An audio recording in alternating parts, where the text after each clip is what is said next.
Detroit Beard Collective is a proud sponsor of Creaking Door Paranormal Radio, powered by SlackJawPunks.com. Guys, tired of trying to make that burly beard of yours look and smell good? Then check this out. Straight out of the Motor City, where they know a thing or two about being tough, comes Detroit Beard Collective, specializing in making that facial hair look good with products like beard butter, beard oils, and soaps, specialty combs, and so much more. Come check out the line today at DetroitBeardCollective.com. DBC takes pride in using Detroit and Michigan-based companies and ingredients in all aspects of their product development and manufacturing as they continue to build Detroit's premier grooming company. Even burly dudes like to look and smell good, and DBC will make that happen. Do yourself and your badass beard a favor and log on to DetroitBeardCollective.com and check out all the amazing products they offer. And when you're ready to check out, use promo code SJPDBC to receive 10% off. Detroit Beard Collective, cleaning this world up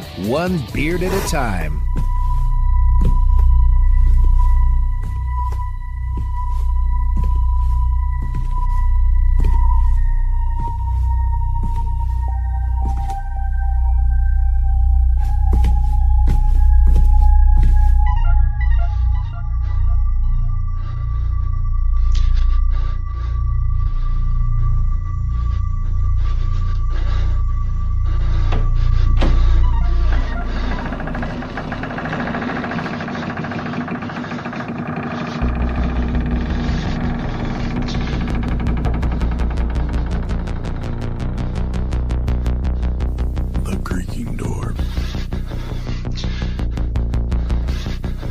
Welcome back inside Creaking Door Paranormal Radio with Tim Ellis and Brad Blair, as we are kind of a different version of Creaking Door here today, Brad. Right. Very excited to bring something a little bit different today. First time. We're not going live, but we are bringing you a recorded live. That's right. At the 10th Annual Michigan Paranormal Convention. And how cool is this? In all the years that you and I have been doing this, and we speak at different events, and we always, somehow or another, manage to be on stage at Michigan ParaCon. We do. Yeah. We do. We know people. For the first time ever, though, our entire investigating team, the UPPRS team, the Upper Peninsula Paranormal Research Society, went live on stage at Michigan ParaCon and tore the roof off the place. It was great. It was. We had an absolute blast. We had a great crowd. They seemed to be enjoying it. We were interviewed by the incomparable Jeff Belanger, one of our favorite authors in the field. So that was an honor. It was great to be up there with our team that started all this together with us. And, of course, we were promoting our new book, Supernatural Haunts. Right. So it was a great time. The conference overall was a blast. It was. It was a huge success. We want to thank everybody that came out and bought tickets and attended this year. Yep. We've already got dates set for next year, August 22nd. No, excuse me, that was this year, August 27th through the 29th, the Roaring 2020s. Yes. We'll let you know what that's all about when we figure out what that's all about.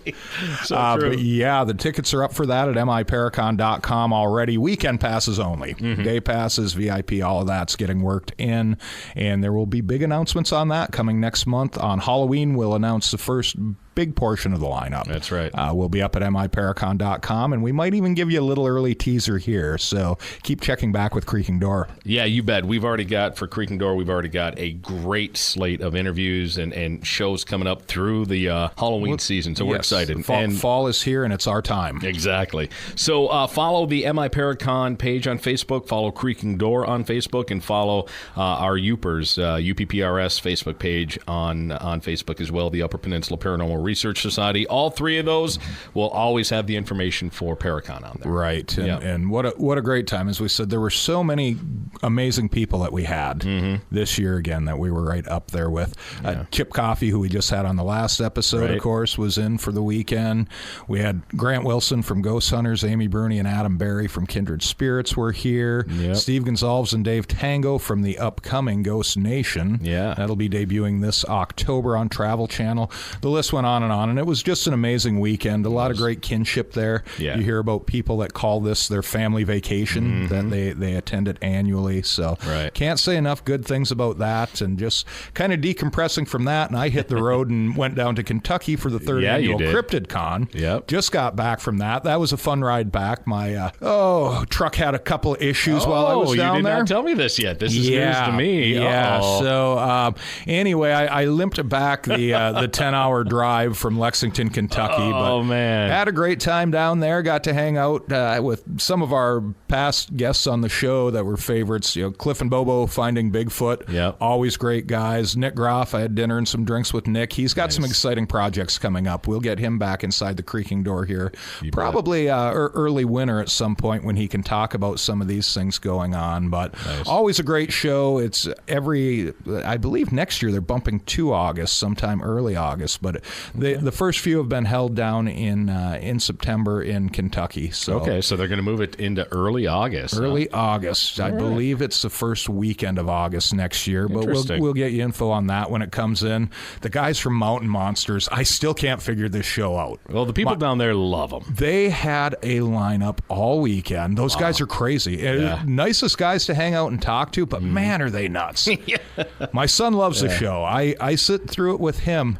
It's an interesting dynamic. We'll put it that way. Yes, absolutely. So, busy time of year, but we love it. And so just keep it locked in here to Creaking Doors. We'll keep you updated on all our adventures. So we're going to kind of do a shortened version of our intro today because the pre-recorded from our live interview at ParaCon is going to be the main part of today's show, and that's almost an hour long within itself. So we're going to do a shortened version of Para News. Right. So let's go ahead and do that. Let's jump right into it. We're going to do one story each this time instead of two, and Brad, you can kick it off. Yeah, more UFO info coming out as things seem to stir up a little bit with the government. Of course, we've got the Storm Area 51, which the promoter has now backed away from and said, "Hey, I think liability and just overall, he realized this might not have been such a great idea to get 2 million people sign up to on a Storm 51. But a recent Gallup poll just came out that finds 2/3 of Americans believe the government knows more about UFOs than it's conveyed.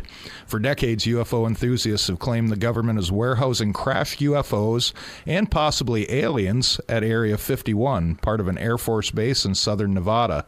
In other UFO news, the Navy recently issued new guidance for personnel to report unexplained aerial phenomena after a spate of unusual sightings by Navy pilots.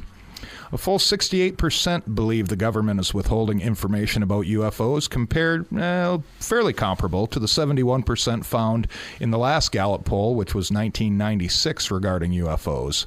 Both times the results were similar among all main demographic groups, including by age, education, and political party identification.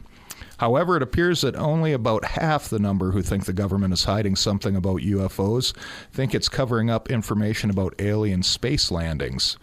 This conclusion is based on the finding that far fewer people give credence to UFO sightings or have witnessed them personally than think the government knows more than it's telling. 33% of U.S. adults believe that some UFO sightings over the years have in fact been alien spacecraft visiting Earth from other planets or galaxies.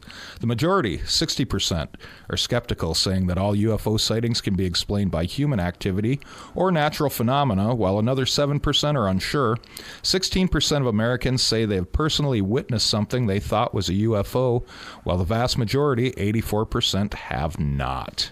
So interesting figures coming out with that Gallup poll. Yeah, very, and also good timing for you and I. You and I have been doing a lot of research into UFOs lately because we're actually going to be speaking on that coming up in about a week and a half at the Michigan UFO Contact in Houghton Lake, Michigan. Mm-hmm. Yeah, you can get info on that at miufocon.com. We'll be speaking alongside the likes of Nick Redfern, of course, Ancient Aliens, and an amazing author in all things weird, Ryan Spurgeon, Sprague, John Tenney, Andrea Perrin, just a few of the names. So yes. I believe we are on September 20th. The Friday nights. Yes. Yeah. It's running the 20th and 21st of September. So, again, check that out at miufocon.com if you happen to be in the area or have some time off and enjoy the Little Green Men. Then, or Grays. Or Grays, yep. Exactly. Probably more prominent these days. But pick up some tickets, swing on by, and say hi to Creaking Door. Yeah, we'd love to see you guys down there. Have you ever had something that you believe? I had one experience that I don't know that I'm fully going to say. I believe it was a UFO, but it was a weird incident in the sky with a light that just vanished at one point so quickly, and it was a bigger ball of light. So I have one kind of the same thing. I was out walking my dog in a field when I was in high school, and I saw what I assumed to be a plane flying overhead, and all of a sudden the light made a 45-degree turn, right, which you don't usually see airplanes do. Yeah, that I thought, this is kind of odd, and then it just took off into the clouds, and I can't say it sped off or vanished, but just the vector of the turn, I thought that's not common for modern aircraft. Right. So, again, not something that I would write a long story on or bring up, but it the things that make you go, Exactly. So, along with this story, too, may make you go, not UFO related, but very interesting for sure. And usually when we hear stories like this, it's coming from like a third world country or a poorer country. But this happened right in Chicago. A church in Chicago on the precipice of foreclosure seemingly received a supportive message from above when a painting of the Virgin Mary at the building began inexplicably crying over the weekend. The amazing sight was reportedly first noticed by a worker at the Holy Trinity Greek Orthodox Church on Sunday morning before services were set to start for the day. The tears on the painting were described as being an oil-like substance that some in the parish believe could have healing powers. As is often the case with such mysteries and possibly miraculous occurrences, word of the crying painting quickly spread throughout the community. On Sunday alone, around 300 people flocked to the site to see the weeping icon, and even more awestruck individuals, including a number of church officials, journeyed to the house of worship the following day. What makes the crying painting particularly poignant is that tears appeared during what has now turned out to be the church's final days. That's because due to significant financial hardships, the building was actually foreclosed on in bankruptcy court just this past week. Parishioners had hoped that the crying painting could have somehow saved the church, but this proved not to be the case, and it was subsequently sold to the bank to a different religious organization on Tuesday's hearing. The parish now has 75 days to find a new building where presumably the painting will be displayed prominently. Although skeptics will undoubtedly dismiss the tears as the product of some kind of natural phenomena, the timing of their appearance is rather uncanny considering the precarious state of the church on Sunday. And while the crying painting did not wind up resulting in the building's foreclosures being delayed, we're guessing that it will provide some solace to the heartbroken members of the parish and possibly attract some new ones to a new building. So, again, the timing can also be a little bit questionable, wondering if it was a stunt to try to save the building. But the Catholic Church does not take these things lightly. They'll have people on it right away. It seems a lot of religious phenomena has been popping up in the news lately. Which could also make you go, Right. Yeah, why? Right. Boy, I remember one case from back, and you may or may not recall this, from our local area of a host, the sacrament at a Catholic church locally that was dropped on the floor and turned red. I do remember that. Yes. That was probably 20 years ago now, and I believe I have it in a miscellaneous file. Yes, I do remember that. In the team file cabinets. But yeah, it just some of these religious phenomena really make you stop and think. They do.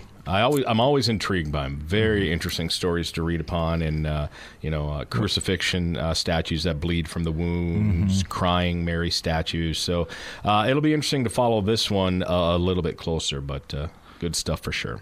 All right, there we go. We are wrapping up Para News on this edition of The Creaking Door. When we come back, Brad, we're going to be going to a pre-recorded interview with Jeff Belanger, interviewing the Upper Peninsula Paranormal Research Society live at the 10th Annual Michigan Paranormal. This was so much fun, you're not going to want to miss it. That's right. It's up next right here on Creaking Door Paranormal Radio.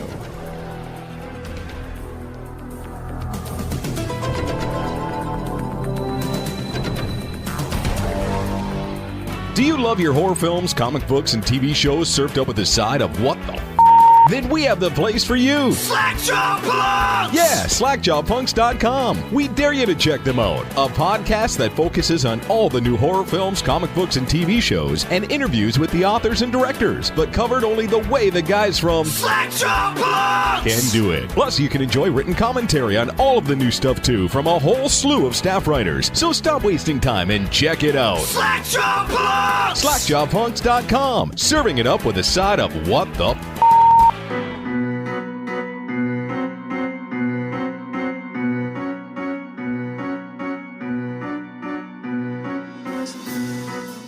Hello, everyone. How are you? My name's Jeff Belanger, and this is my 8th Michigan ParaCon. 8th, so thank you. Has anyone been to all 10? Ooh, look at that. There's a few people here. That's amazing. This is such an awesome event. It's something I look forward to every year.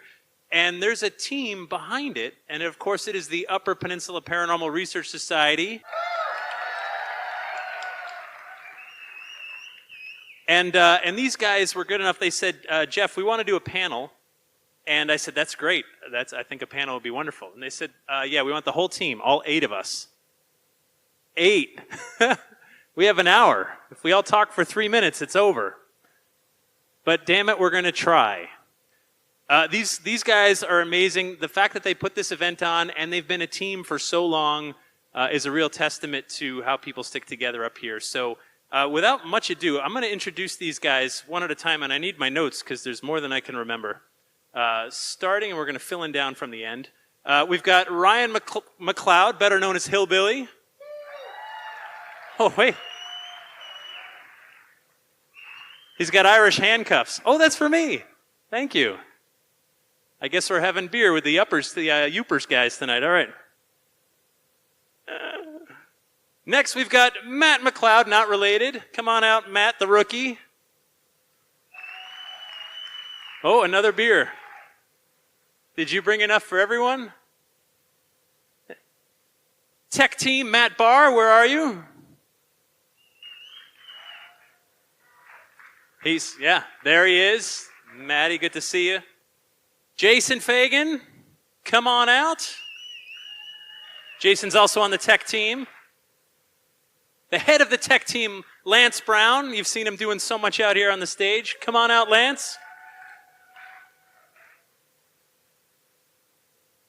One of the founding fathers, Steve LaPlante. Come on out, Steve LaPlante. I got it the second time. Wow. Everyone has beer. One of the founding fathers, also Brad Blair.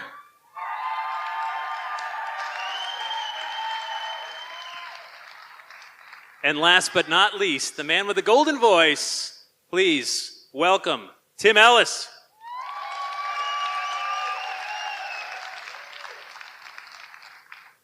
Pass that down. You need it? Wait, okay, so we're having beer with the Youpers guys.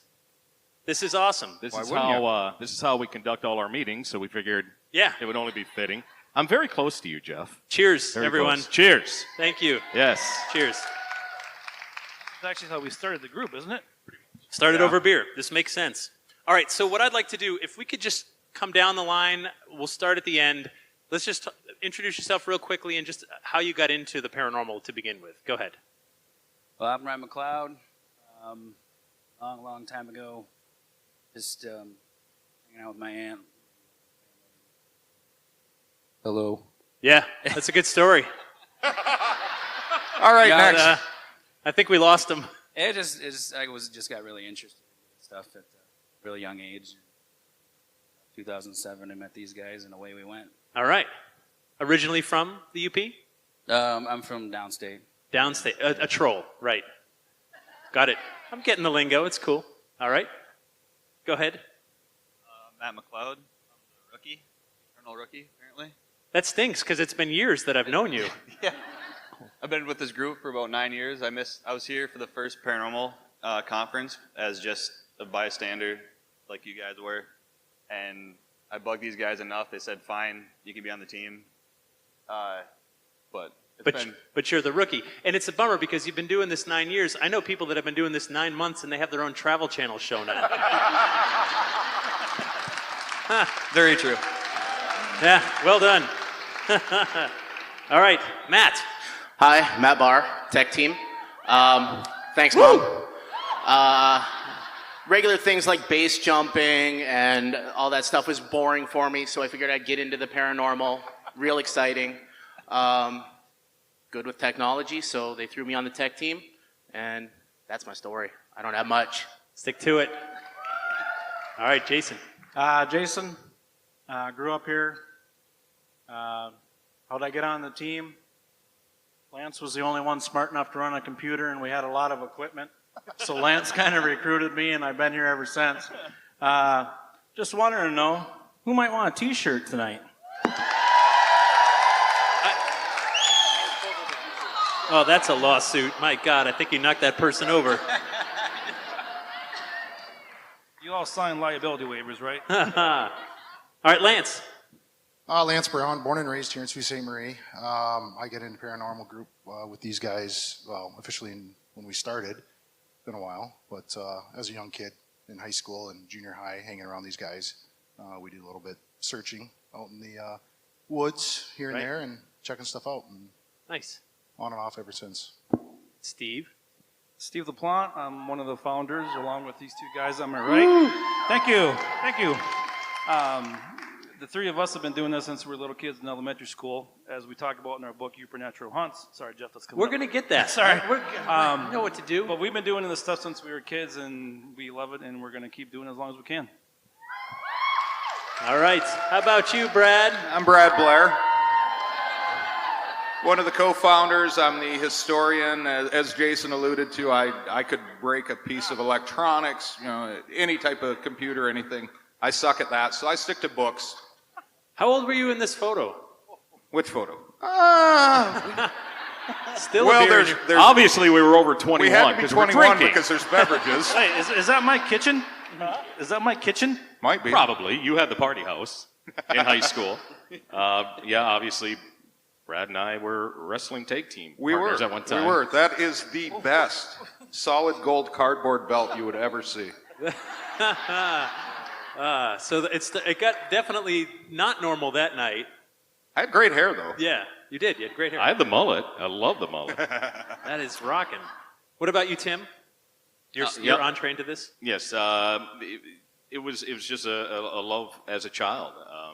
Never had a haunted house or lived in a haunted house, but just loved everything strange and paranormal, and that's what attracted us three together in third grade. Lincoln School, go Falcons. And Falcons! And it's been a bond that's held us together since. And after we got out of college, we all went our own ways, came back, and we still had the love for it. That's when we started putting together the groundwork that would eventually become the UPPRS. And Lance was the first one we brought in from there. So, Tim, you have a beautiful voice. Thank you should be in radio. I've thought about it. So let's go back to the year 2000. Tim, of course, a boss jock. And here's about this haunted place and says, let's investigate on the air, year 2000. Tell us about that night, Brad and Tim. Because this was the beginning of UPPRS, right? The official, what we call the official beginning. Right. This was pre-television shows. Yeah. There wasn't a paranormal presence in normal pop culture at the time. And yeah, Tim had the idea of throwing together a show that we could do on the radio.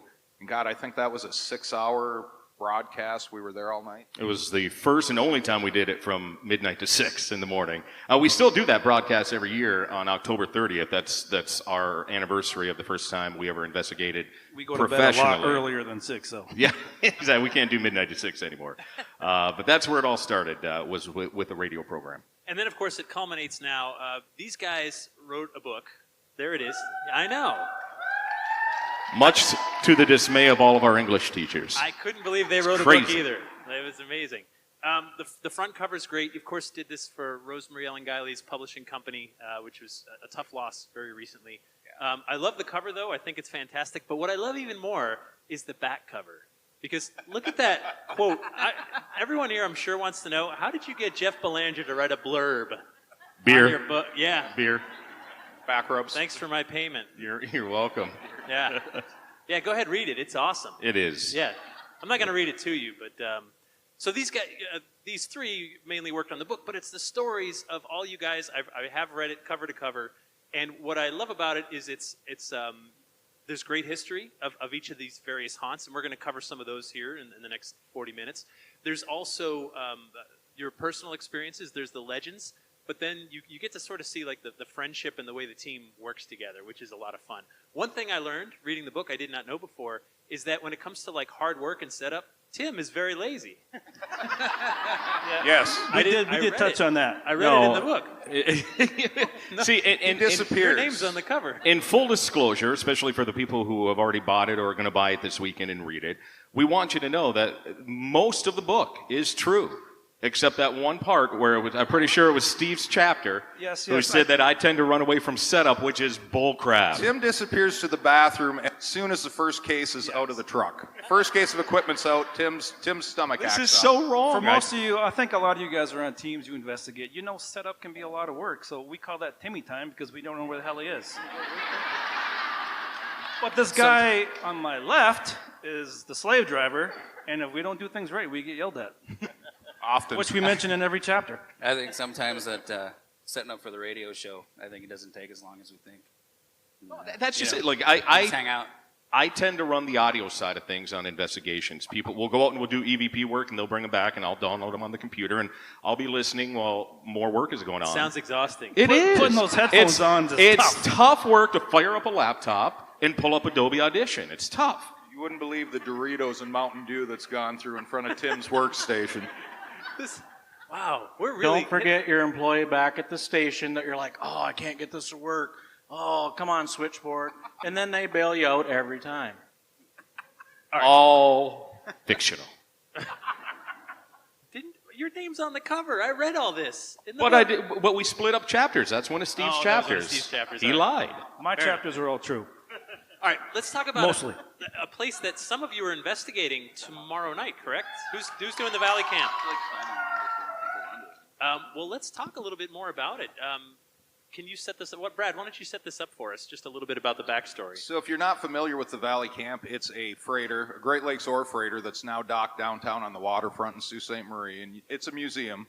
You can go through. They've got great exhibits. A lot of work's been put into this. It's a big attraction in town, and they've got no real dark back history. There weren't big... Wait, I read in this book Stop. that you guys wrote. No, this is true. In 1917, it was originally called, I wrote it down, Oh, the Lewis W. Hall, right? Mm-hmm. And in 1970, Holy shit, he actually did read the book. I did. We're screwed. I did. They renamed it the SS Valley Camp in 1955. Any of you mariners know it is bad luck to rename a ship. I didn't make that up. Yes. And do you know why?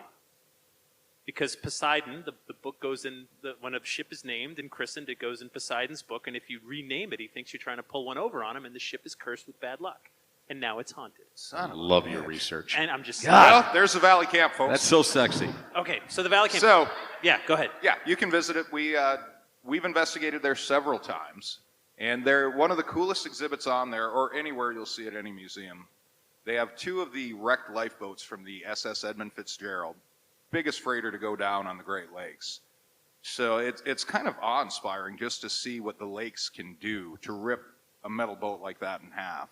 And not much was really brought up from the Edmund, and the Valley Camp has two of the largest pieces that have come up, and that's two of the lifeboats. And like Brad said, one of them is ripped right in half, which just shows the power of Lake Superior, which is the greatest of the Great Lakes. Right. Here's a fun boat nerd fact for you, too. Taking a look at the Valley Camp, and, for its time, that was a big ship on the Great Lakes. But compared to today's 1,000-footers that sail the Great Lakes, you can fit 4 Valley Camps on the deck of 1,000-footer. But isn't this similar in size to the Edmund Fitzgerald? The No. crew of 29? No, it's not. No, Fitzgerald was 730 feet, I believe. So This is a it's 500-footer. Okay, got it. So let's hear from the other end down here, guys. When you're in the Valley Camp and you see the lifeboats of the Edmund Fitzgerald, what's that like for you just to see this thing that didn't get used? I mean, people died on that. It's quiet. Like you're just wow, you're standing right in front of this lifeboat. It's just like that was out there when all that was going down, you know, and it's still, you know, it's just crazy that so much power can take over something with that much power, you know. Not only are you standing there, you know, but they've got like the last transmission between the Anderson and the Fitzgerald going on. It's very sombering. And the people going tomorrow night, you'll see that. It's a pretty cool place. You talk about in the book, in the investigation, you actually play the last broadcast, right? And the last words broadcast from the Edmund Fitzgerald are, you know, they asked, how are you guys holding up in this horrible storm? And the last words were, we're holding our own. Yeah. When you're investigating, what's it like? I mean, that's putting you back in that time. It was so cool, and that broadcast was back and forth to the Arthur M. Anderson, another freighter, which was tailing the Fitz up until it went under. And when we were investigating that night, all of a sudden Tim comes across a two-way radio. You guys, you have to get up on board. I think we were with some friends from MPI that night too, another group downstate. We had a big investigation going on, and we all go up on deck, and the Arthur M. Anderson is silently going by that night. It was just very, very chilling. Yeah, definitely not paranormal, but I remember me and Tim were talking about this because I wrote that chapter, and Tim was reminiscing. I mean, he was almost in tears. He was almost in tears retelling that story. That night, having the Anderson right behind us was just a coincidence. Paranormal, no, but it was surreal. One hell of a coincidence. It was surreal. It's very somber, especially when you're doing the work that we're doing in that ship, and we're looking for this evidence, and you know the story behind the Fitzgerald, and you're looking at the lifeboats there. You know, it's very it is somber, I guess is the best way to put it, because it's sometimes the job can get a little tough in situations like this, because you want to respect that there's 29 lives that are still inside that boat on the bottom of Lake Superior. So it can get a little tough sometimes in those situations. And in that moment when the Arthur M. Anderson came by, as we were doing our EVP session around it, it was pretty powerful. And that's the thing, isn't it? So we're not only connecting with history, but we have to remember that people did die, people did perish, and ships like this hold so many memories, right? Not just what's brought in, but the crew that was there before, and the nature of what it's like to be on that ship. From our tech team here, talk about setting up on a ship like this, because I know when, for those of you who are fans of the gadgets and stuff, ghost boxes, which of course need radio waves. Well, when you're on a ship, you're in a Faraday cage, more or less, right? So you're not typically going to get radio waves and things like that. What's the challenge of investigating a giant metal craft like this ship? I think the big using a microphone that works. The biggest challenge was our equipment and reaching. You know, we started at one spot, home base, and we had to get to both ends of the ship, up, down, on deck. And using some of those pieces of equipment you were talking about, if we were having issues, we'd just go up on deck, out the back, find a private spot, and do it there. But yeah, we had some issues. Mostly links and cables and stuff like that, and not having enough. And of course, when it came time to be picked up and cleaned up off that ship, Tim was nowhere to be seen. Timmy time. Aren't you glad this book's out? Starting to see a pattern here. Yeah. Any personal experiences on the ship? For anybody? Yeah. In fact, it's funny you mentioned the spirit box. We had one going, and absolutely nothing happening. Nothing happening. It's going through, and all of a sudden it was that time we saw Tim running for the outhouse, so it was time for us to back up. We knew, so we said, okay, well, we finished up the EVP session we were doing with the spirit box. Well, nothing was coming through. All right, we'd like to thank you for letting us be here tonight. We appreciate it. All of a sudden, you're welcome. Yeah. Clear as that came across.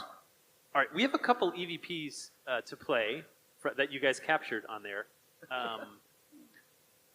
So, let's play this. We'll talk about it. We'll play it again. Makes sense? All right. So here's the first one, everybody, if you could listen close.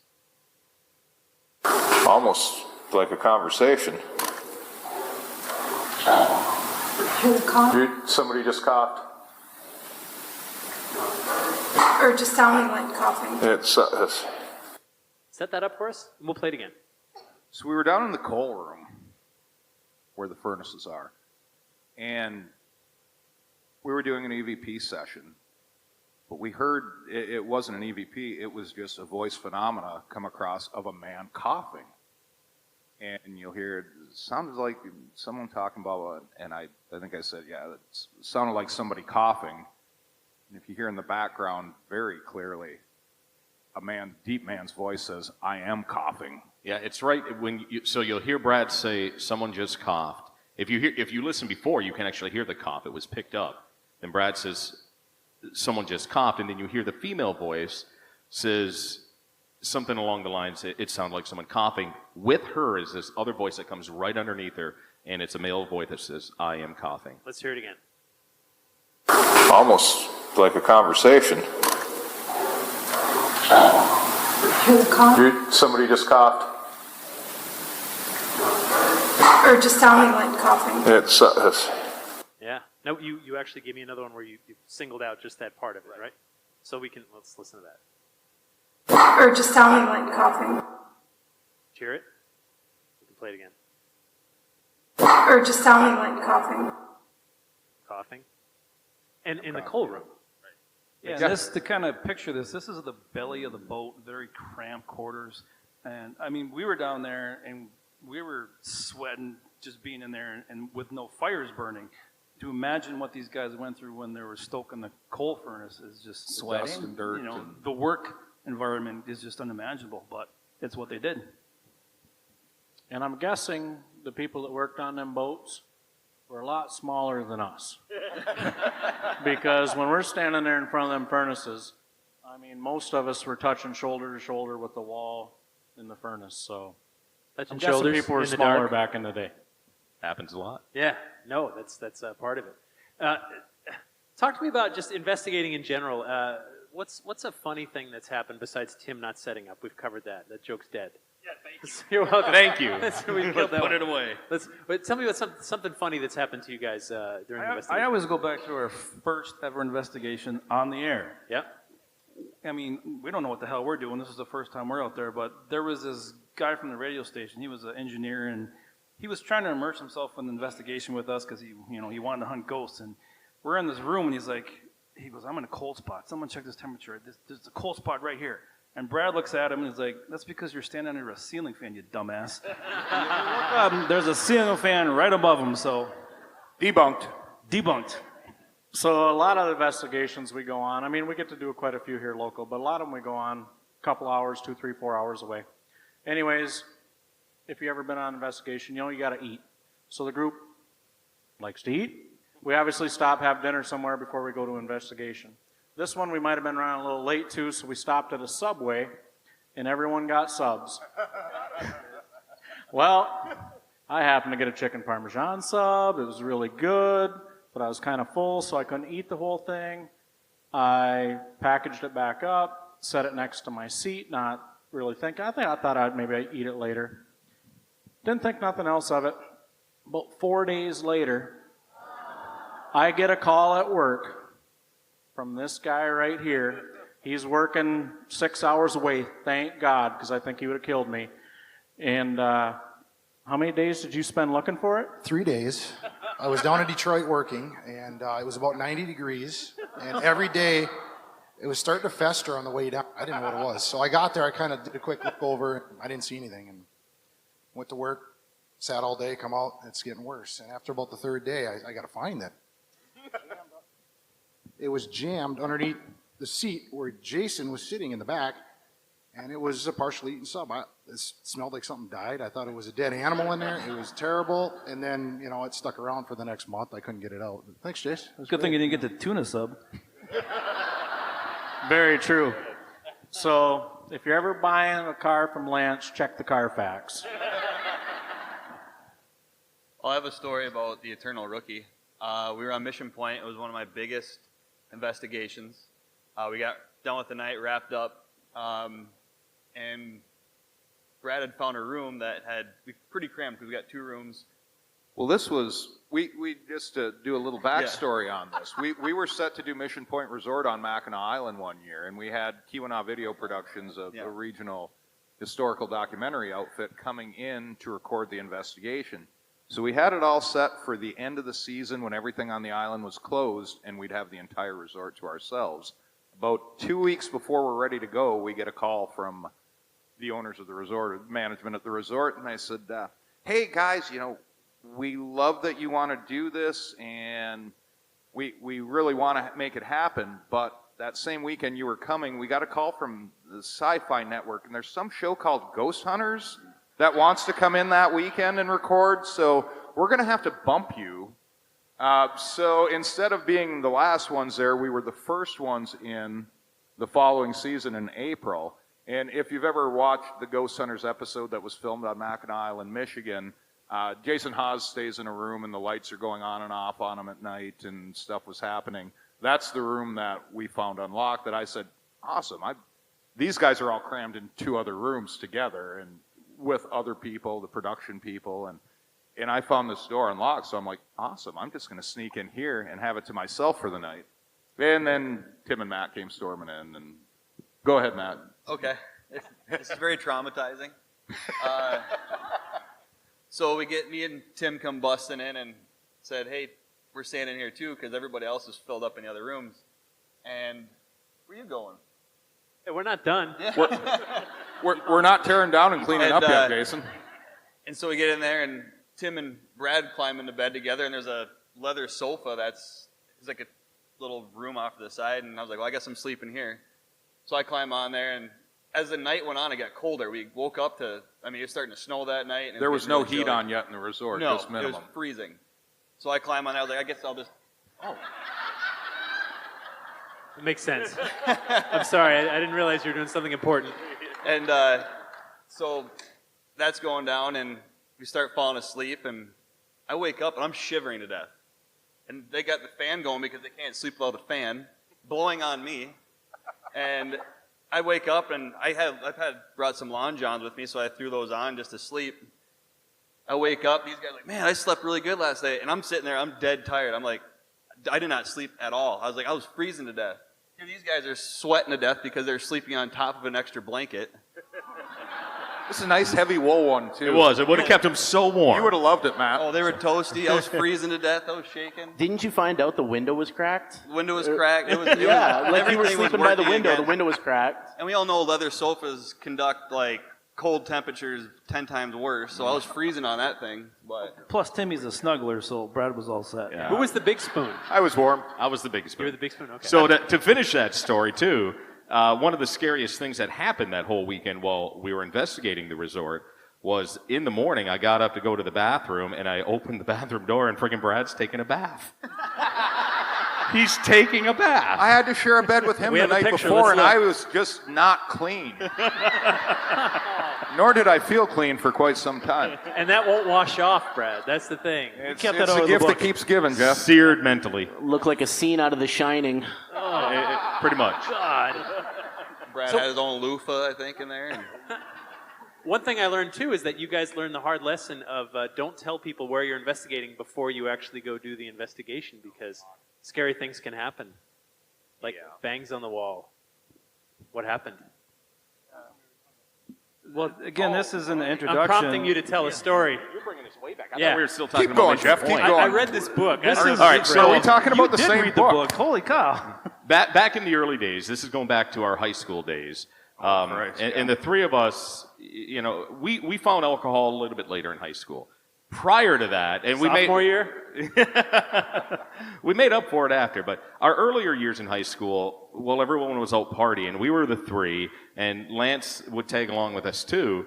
We were the ones who were just wanting to run around through old abandoned houses and cemeteries and whatnot and kind of scare ourselves, and it was what led to where we are today. And one day, for whatever reason, we were at my house prior to going out, and we were excited, and we were saying we're going to this old green abandoned house out on this dead-end road. Well, we called it the greenhouse. The greenhouse, exactly. And we had gone there many a times, but we had never made it all the way upstairs. And this time we were going to make it all the way upstairs, no matter what happened. And we walk in, and we get there, and of course, ghosts are haunting the house. We know this, right? So we arm ourselves with sticks.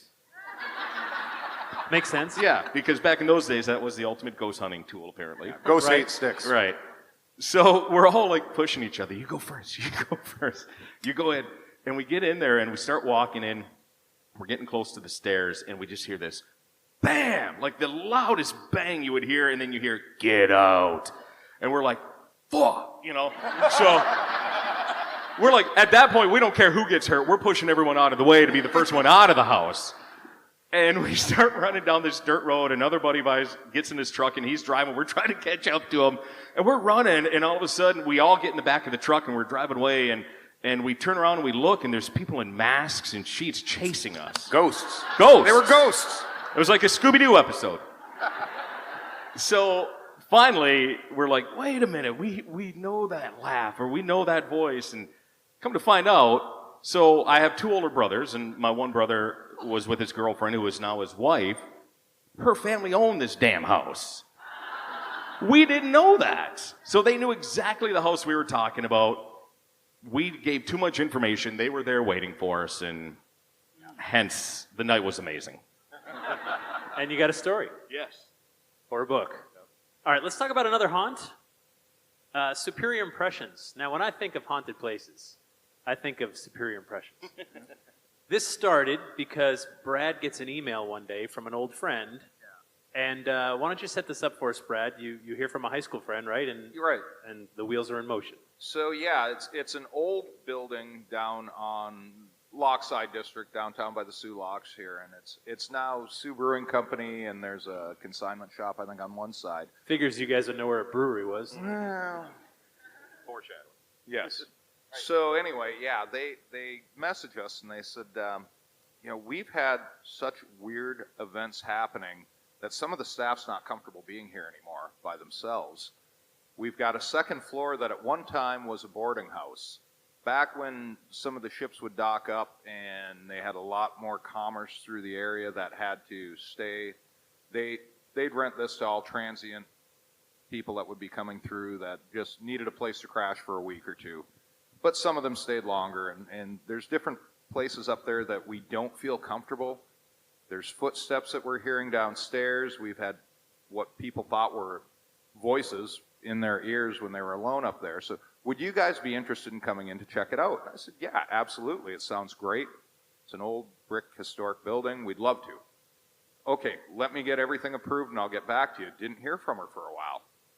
So then all of a sudden another email kicks in. You guys need to come here now. Okay, well, I hadn't heard from you. We don't have anything scheduled. What's going on? Well, we've got this year-round Christmas room, and there's this the best part. There's this set of 4 caroler dolls. They were probably ranged from 2 foot to 4 foot, the family, father, mother, sister, brother, of Christmas carolers, Victorian looking. And the girl doll ends up in different places at night when we come in. We'll set the alarm, everybody will leave, we'll come in, and the girl doll will be in a different part of the room. So we got freaked out, and the girl that was closing the one night just had to open the next morning. And she said, I'm not coming in and finding this doll in a different spot. So she took it down the basement, put it down, put a box over the doll, and left it in the basement, came up, locked the basement door, set the security alarm, and went home for the night. She came in the next day. The alarm had never been triggered, hadn't been stopped at any point in time. Opens up, gets everything set, and says, well, I've got to go back and get this doll because it's sold as a set. So she goes to head to the basement to get the doll, which was in the basement with a box over it when she left that night. Opens the basement door, and the doll is standing on the top step facing out. She left. She left, and they called us right away. So that really intrigued us. So we ended up there shortly, I want to say the next weekend. Yeah, we made it a priority to get there. We wanted to get there. Now, just to give you a quick overview on what you're seeing here, because I know where Jeff's going to go with this next, some EVPs that we got from this place. So the upstairs that's the whole building. You see a red and blue awning. Those are 2 separate businesses now, but at the time of Superior Impressions, that was the whole store. Where the red awning was like the gift shop area, and where the blue awning was the screen printing area. You could have T-shirts done up and everything. So it was one business at one time, and the upstairs area they were using as storage. Right. So you guys go in, and you start getting some direct communication. First, a temperature drop. Is that how it began, right? It began with footsteps Okay. first. The infamous footsteps that they said everyone's hearing, we heard them immediately. I mean, we had our equipment set And up. clearly. Yeah. Very clearly. Like heavy footsteps upstairs, and that's what got the whole team to run up there. And then from there is where everything started to happen. And so tell me about, so you measured a 12-degree temperature drop. Now, when you're investigating, and we've got these thermometers and we've got millimeters, stuff like that, you expect a degree or two. It happens, right? It can change from room to room. 12 is quite a bit. Yeah, there's regular fluctuation you expect. We went in, we were snapping some pictures, and there was a form. I can't say it was a person, an apparition, whatever. There was a form that showed up in one, and it was near this room that everyone felt uncomfortable in. And it seemed to be coming out of the doorway. So we went into this room, started doing an EVP session, and said, if you are here and you can draw, blah, blah, the usual, if you can draw the energy out of the air and make something happen, could you drop the temperature? Within, I want to say it was like a 75-second span, the temperature dropped 12 degrees. That's a lot. It is. Yeah. And we said, okay, you made your point. We're good with that. You can let it. Came right back up. All right, I want to talk about these EVPs first, and then let's talk about the research after. Cool?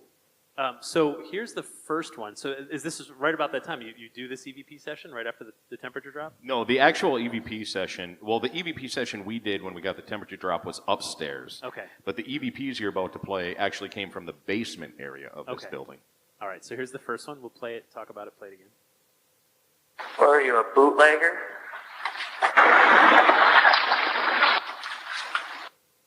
So someone asked, were you a bootlegger, right? And then we hear Captain. Yeah, a lot of bootlegging used to happen across the border here because it was back during Prohibition. It was so easy to smuggle booze across from Canada. And a lot of these Thank old God. a lot of these old buildings downtown had tunnels connecting through the basements that they used to move a lot of booze through speakeasies, different places at. So let's listen again. Are you a bootlegger?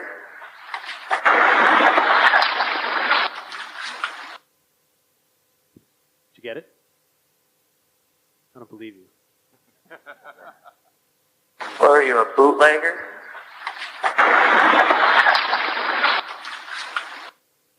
All right. So then this next one, what's the next question you ask? The next one was... Oh, sorry. I should know, right? I They work in can't hear you. radio. The next one is, do you live here? You live here, okay? Do you live here? So we'll try it again. Do you live here?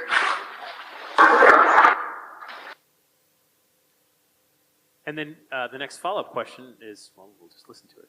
How old are you? One more time. How old are you? 42. Here's the interesting about this one is that tinny sound you hear, that is actually how it came across, which blew our mind. It was really creepy. And we've played it for many people through presentations through the years, and we couldn't figure it out. We weren't 100% sure what we felt it was saying, but everyone kept coming back and saying, we hear 42. So that's what we thought think it it is. said old enough. Yeah, some people did. No, seriously, some people. I heard old we've, enough. We've heard old enough Some too. of You you guys too? did Yes. too? All right, play it again. See, I was right. Yeah, we'll play it again. How old are you? Yeah. So, Old enough? Old enough? Can we get old enough? All right. All right. Well, shit, it's in the book as 42. Okay. It's in the first printing as 42. Second printing, Second edition's going to be old old there. Let's one more time. Don't worry, let's it's get based the loosely on verdict. true stories. You can call it the 42 edition. Hold on, one more time. How old are you? 42.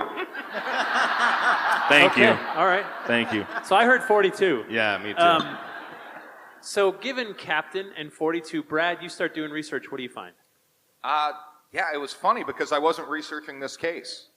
I was researching Whitefish Point Lighthouse and the Great Lakes Shipwreck Museum. And I came across a book that talked about some of the old families that settled the Whitefish Point area and this one fishing dynasty, the Endress family, that had big fisheries out there, and this was big business back in the 1800s.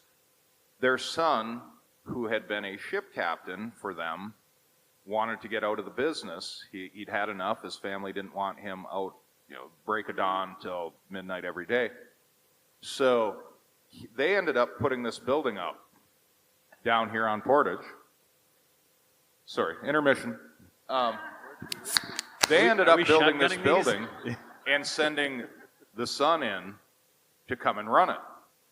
So as we found out, the original person that actually ran this whole operation was in fact a ship captain from their fishing fleet who was 42 when he retired, and they sent him into town to run this.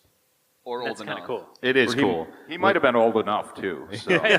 42 is old enough. Yeah. When it really is the historical research that can really kind of put the picture together for a haunting and a ghost story. And this was just one of those perfect cases where it wasn't even meant, the research that Brad was doing for this case, it was for another case we were working on, and it just came together, kind of put it all together. Here's the interesting thing, though, about those 3 EVPs. Those questions were boom, boom, boom. We truly believe we were dealing with an intelligent haunting, because it was, were you a bootlegger? Captain, do you live here? Yes. How old are you? 42 or old enough?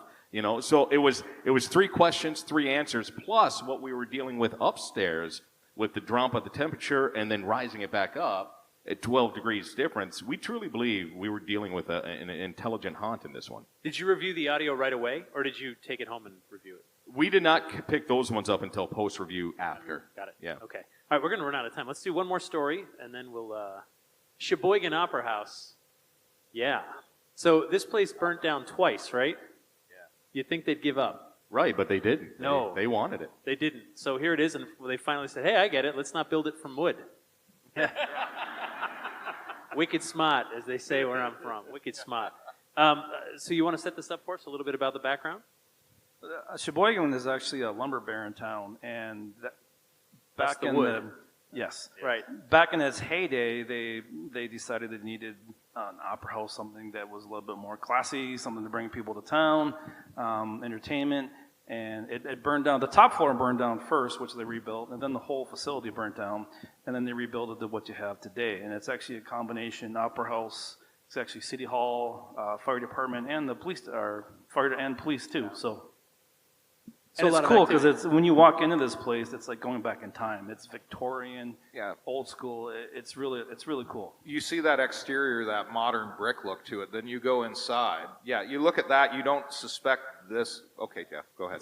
You don't expect to walk in and find this on the interior. So let's talk about personal experiences here. Matt, you had something happen, right?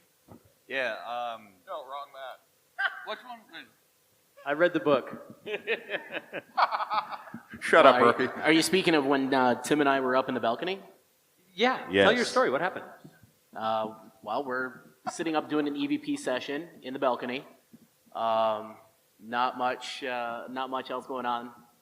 We're sitting there throwing out questions, and out of nowhere, I've got a 2-way radio on my hip, and out of nowhere, I believe I was asking, can you give us a sign, or is anybody there? Actually, it was the opposite. You were giving the most intricate instructions on what a photograph was to this unseen spirit. You're like, I'm going to take a picture. What a picture is a photograph. And you're going into this long explanation to the spirit, what we were about to do, and but apparently it worked. I can talk to him. I don't know. We still have to work the parent family panel yet tonight. Andrea will talk about for all of us. I have a 2-way radio on my hip. I'm asking for a sign. We're doing pictures. And what comes across is, on the 2-way radio, was it a voice to say hello? Yes. It was plain as day.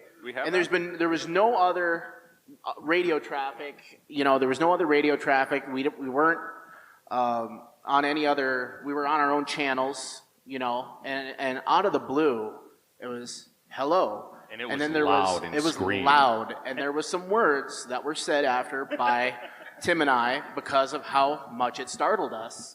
I remember we were sitting back at home base, and we had our radios on, we heard the hello, and all of a sudden everyone's just like, who the hell was that? And does anybody know who that was? I think you have the EVP. ready? Yeah, go Let's- ahead with let's hear that. it, yeah. I apologize. You'll hear this amazing description that Matt gives of a What a photograph. photograph I is. love it. I crack up every time. And then the EVP says 42. Old enough. There we go. And so we just want to find out more about you. We need to know who you are, what your name is, how old you are. I'm going to snap a few pictures here, and by pictures we mean photos or photographs. Just, some images of the area. And if you want to just pop up in one of them, that would be great. I'd be pleased as punch. What the? We got to play it again now. We were laughing We at got you. the edited version. Thank you. And so we just want to find out more about you. We need to know who you are, what your name is, how old you are. I'm going to snap a few pictures here, and by pictures we mean photos or photographs. Just, some images of the area. And if you want to just pop up in one of them, that would be great. I'd be pleased as punch. What the? So suddenly you've got this place. And by the way, what is it about like theaters, opera houses? They're all haunted, right? I don't think I've ever encountered one that isn't. And Same as the lighthouse. Lighthouses too. There's a certain amount of energy, I think, that's expended there. Yep. Yeah, I agree. Well, I think in lighthouses, and you guys cover a lot of lighthouses in your book. It's a lonely. We covered light. 2, Jeff. That's a lot. Yeah. It's like 10% of Percentage-wise, it's a lot. Percentage-wise, You read this book, right? Well, I think it was a Choose Your Own Adventure, right? Actually, the Opera House staff feel there's a husband and wife that haunts the theater. The husband was a caretaker, and they see him a lot sitting up in the balcony. They see a shadow of a man. And the wife was an actress, and they see her walking across stage, walking up and down the aisleways, and she likes to play tricks on people. They still do little performances there, and they say the wife will, move people's costumes or their makeup around, and it shows up in weird places. So I think it's like Brad says, there's just so much energy that goes through these buildings over the years, and it just gets trapped there. And we actually cut, and I didn't send you these, I probably should have, but there's 2 photos that we have from Maybe one of next our... year. Next year. For panel, part 2. Part two, yeah. Part 2. That actually Ryan, down at the very end, was taking from this very vantage point, from the balcony. He was shooting down on the stage, and we've got these 2 photos that were taken simultaneously. Boom, boom. One, you see right in the middle of the stage, this bluish figure. I mean, you can see head, torso, but it's bluish. You don't see I need another beer. Details. You don't see You details. can't see detailed features. You don't see details. You just see this blue mist, but it looks like a figure in one photo, and then the second photo right after it, you see it on the left part of the stage. So, they're very intriguing, knowing that the female, they say, always is walking across the stage and stuff. So, sorry I didn't send those to you. Apologies to them. I'm sorry I didn't send them to Jeff. Well, and I this apologize. was right after Christmas time. The figure was coming across in one photo. So you think it was Santa? Well, there was a Christmas tree off to the side. Oh, got it.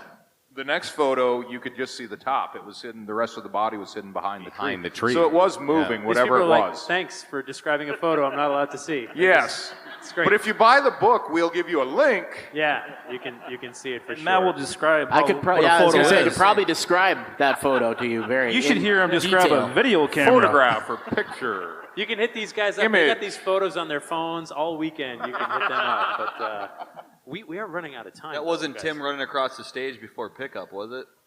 Stop it. We put that... I think the men's room was off to that side. I'm out of here. You said we were done. We're done with that. We're done. We're done. Right. Now we're done. It's such a made-up part. One thing though about being in a place like that though is the acoustic in it. Like you can really. There's no echo. There's nothing. And you can pick up on things very well. That's you can pick up things not like me talking like this, but you can pick up things very well in a place like that. So. No, it's really great. And you guys, I mean, you do residences. You do private residences, and those are emergencies, right? When a family's in need, you get right to it. You do businesses, you do public places and private places, and what I like about the book is that, like I said, you get the historical tour, but you also get to see some personality which is a lot of fun hearing from your, each of your voices. You're all represented. So the book, I wonder, like, where could, say, these folks get a copy of this book? Is there any way they could do it this weekend? Funny you should ask that. Okay. Because as soon as we are done, we have a table right outside. And you can also get it up in the vendor room, but that doesn't open until tomorrow morning. And who wants to wait till then? Because you're going to want to read in your hotel room tonight, right? Wait. Will you autograph it? Yes. Oh, man. It brings the value down, but we will sign it. Yes. But we're going to be right outside here. All of us will be at the table right across the theater. If you do want to get the book now, we will be there. Otherwise, we have it all weekend in the vendor room as well. Are they allowed to leave if they don't buy the book? No. Oh, yeah. No. Silly question. No, it's tough but fair. They didn't read the waiver they signed when they came in. No, that makes sense. That's that makes included. Sense. No, seriously, congratulations, you guys. Not only on staying together as a team, right, which is incredible, because I've joked for years that wherever there's a paranormal team, soon there will be 2, and then 4, and then 8, right? Because I could do better, and we pull away, and it's like West Side Story. So. Well, and that's one good thing. We're not a team. We're a family. I memean, we've been together. That's true. Seriously. It is true. Most of us have been together for almost 2 decades. You anytime. We're a dysfunctional family, but we're a family. We fight like it. We have fun, we swear, we drink, we party. Right. But when it comes to doing what we love, we all get together and do it. And it's nice too, because you pick up your phone, you'll hit one of these guys up, and it's never just like, hey, what's going on? It's, hey, brother, how you doing? Yeah. It's cool. It's fun. And someday you'll all be in AA together, which is great. Cheers to that. Yes, very cheers. Good. Thank you, Bill W. So, all right, well, guys, congratulations on the work, on putting this amazing event together for 10 years. Cheers. Yeah. Cheers to that. That's thanks to But you we guys. can't do it without these people. No. So thank you. It would just be us in an empty theater. That's right. No fun. So thank you guys for the event that you do, the work that you do, the book that you wrote, and for being here tonight. If you guys have questions, hit any of them up. And by the way, all the speakers, hit them up all weekend. Ask them about their cases. Ask to see some of their photos. They're available, all of them. They'll be running around helping. Only to run this paranormal thing. photos. Swipe right. Right. Not left. Never left.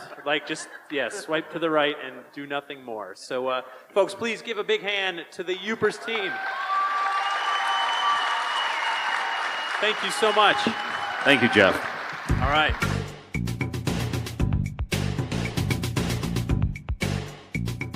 Do you love your horror films, comic books, and TV shows served up with a side of what the Then we have the place for you. Slackjaw Punks! Yeah, slackjawpunks.com. We dare you to check them out. A podcast that focuses on all the new horror films, comic books, and TV shows, and interviews with the authors and directors, but covered only the way the guys from Slackjaw Punks can do it. Plus, you can enjoy written commentary on all of the new stuff, too, from a whole slew of staff writers. So stop wasting time and check it out. Slackjaw Punks! Slackjawpunks.com. Serving it up with a side of what the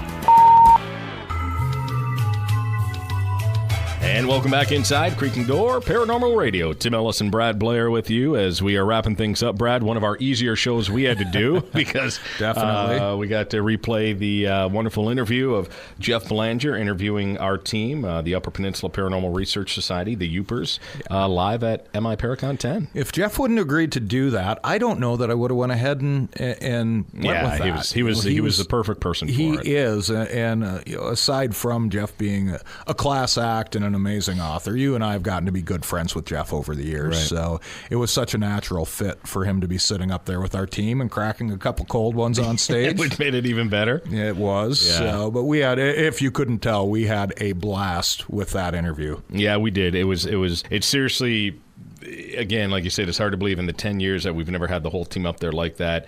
It felt right. It did. It was great to have everyone together, sharing the stage together, talking about our history together, and of course promoting the book, Supernatural Haunts. Right, which is available at UPPRNaturalHaunts.com. That's YOOPER natural. Yep. All one word, haunts.com.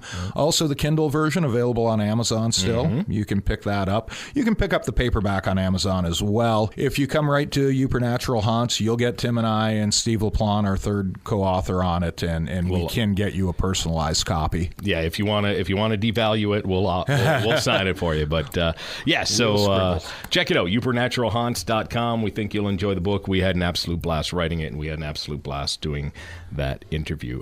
Because of the length of the interview and the length of the show already, Brad, we're going to do a condensed version of our goodbyes. We're not going to do mailbag, but remember, in upcoming episodes, if you want to ask us a question, share a story with us, whatever, we would love to hear from you. Just go to our Facebook page. You can't miss it. It's the only Creaking Door Paranormal Radio on there. Go to our Facebook page, send us a private message, and share something with us, and it could make it on a future episode of Creaking Door. Yep. You can also catch us on Twitter. We also have a website. We do. CreakingDoorParanormal.com, and you can message us through there as well. Facebook probably gets checked the most out of any of those. So. Right. Yeah. So, but feel free to reach out to us. We love hearing from our listeners, and we very much appreciate the support that we do get out there. Remember, you can always catch us on iTunes, Stitcher, soon to be Spotify, and of course our home base at slackjawpunks.com. And keep an eye on our social media. We'll be posting live appearances coming up this fall with the Halloween season upon us. We've got quite a few in the northern Michigan area, and as we mentioned earlier, Michigan UFO Contact. That's coming up later in September. Busy time of year, but we love it. All right, that's going to do it for this episode of Creaking Door Paranormal Radio. On behalf of our engineers, my co-host Brad Blair, and myself, Tim Ellis, thank you for coming on inside the Creaking Door, powered by SlackJawPunks.com. The Creaking Door.